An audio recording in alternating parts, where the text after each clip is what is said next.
Tubasuhuje tunabakazi bakunzi ba HT Global Media, ni umwanya makuru agezwa mu Rwanda ndetse no hirya no hino ku isi. Ugiye kubagezaho nitwa Dani Hambo.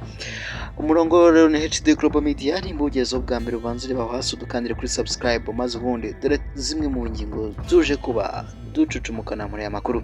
Turabwira ko Salongo yakatiwe gufungwa imyaka 3, naho kandi turabwira ko muri Kongo abasirikare bapfuye umugore umwarimu abikomerekeramo. Tukiri muri Kongo kandi turabwira ko abasirikare bagera kuri 200 bateye urugo rwa Kabila i Lubumbashi. Turabwira icyo bari bagiye kuhakora. N'andi makuru menshi turaje turambura, ni makuru ku gatoya, ntujye kure. HD Global Media.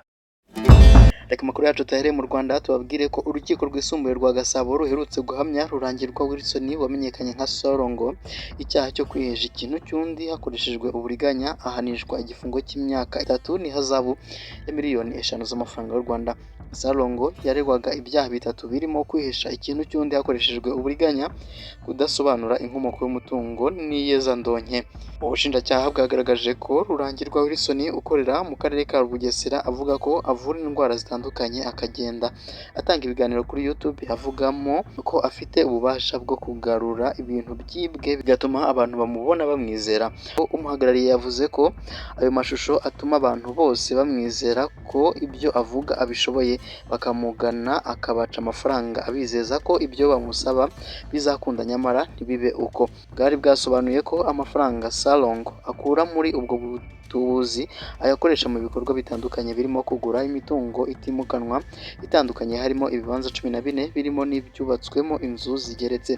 Hari kandi ibikorwa bitandukanye by'ubugiraneza avuga ko akora birimo kubaka imihanda, gufasha imfubyi, gufasha abakene n'abapfakazi.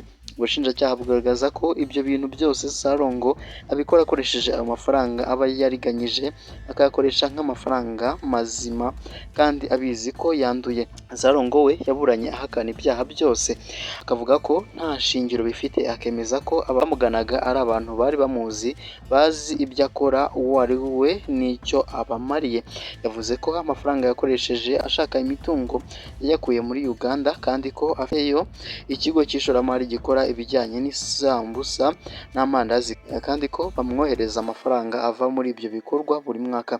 Nyuma yo gupfundikira urubanza mu mizi mu rukiko rwisumbuye rwa Gasabo muri Kamena 2025, urukiko byasuzumye ubwiregure bw'impande zombi rutangaza icyemezo cyafashwe. Urukiko rwemeje ko ikirego cy'ubushinjacyaha gifite ishingiro, rwagaragaje ko Rurangirwa adahamwa n'icyaha cy'iyezandonke ndetse n'icyaha cyo kudasobanura inkomoko y'umutungo. Rwemeje ko Rurangirwa ahamwa n'icyaha cyo kwihisha ikintu cy'undi hakoreshejwe uburiganya, rutegeka ko ahanishwa igifungo cy'imyaka 3 n'ihazabu ya miliyoni 5 z'amafaranga y'u Rwanda. Rwategetse kandi ko Salongo yishyura indishyi z'akababaro abari bamureze, barimo ugomba guhabwa ibihumbi 550, uzahabwa ibihumbi 670 n'uzahabwa 915. Rwategetse kandi ko ibyafatiriwe birimo amagi, impu, uducuma, ibisimba n'ibikombe birimo imiti n'ibindi byifashishwaga mu gukora ibyaha bigomba kwangizwa. Rwanategetse ko Rurangirwa asonerwa amagarama y'urubanza kuko yaburanye afunzwe. Salongo kuri ubu afungiye mu igororero rya Bugesera guhera ku wa 19 Ugushyingo 2024, ubwo urukiko rw'ibanze rwa Nyamata rwategekaga ko afungwa iminsi 30 y'agateganyo. Salongo afite iminsi 30 yo kujuririra icyo cyemezo uhereye igihe cyasomewe, mu gihe ataba yaranyuzwe n'imikirize y'uru rubanza. Twerekeze mu karere ka Bigari tubabwire ko abasirikare 2 ba Repubulika Iharanira Demokarasi ya Kongo bakorera muri teritwari ya Lubero mu ntara ya Kivu y'Amajyaruguru bashwanye bapfa umugore, umwarimu arahakomerekera. Ihangana ry'aba basirikare ryabereye mu gace ka Vyunga muri Grupoma ya Bashwan ku wa 15 Nyakanga 2025. Umuturage wo muri aka gace yasobanuye ko byagenze, avuga ko ngo twabonye ibyago byo gushwana kw'abagabo 2 bapfa umugore. umwe yashakaga kurasa undi ariko uwagambiriwe akwepa isasu rifata umwarimu ku bw'ibyago.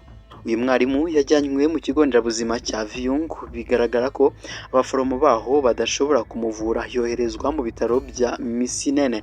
Umusirikare warashe uyu mwarimu arakidedembya, na n'ubu ntacyo baramukoraho. N'ubundi reka tuyasoreze muri Congo, tubabwire ko abasirikare benshi bo mu mutwe w'ingabo zirinda abayobozi bakuru GR bateye urugo rwa Joseph Kabila Kabange wayoboye Repubulika Iharanira Demokarasi ya Congo ruherereye i Lubumbashi mu ntara ya Haut-Katanga. Aba basirikare bari batwawe mu modoka za Jeeps n'amakamyo ya gisirikare, bageze mu rugo rwa Kabila mu gace ka Kashamata mu ijoro ryo kuwa 14 Nyakanga 2025, birukana abaharindira umutekano n'abandi bakorera bose.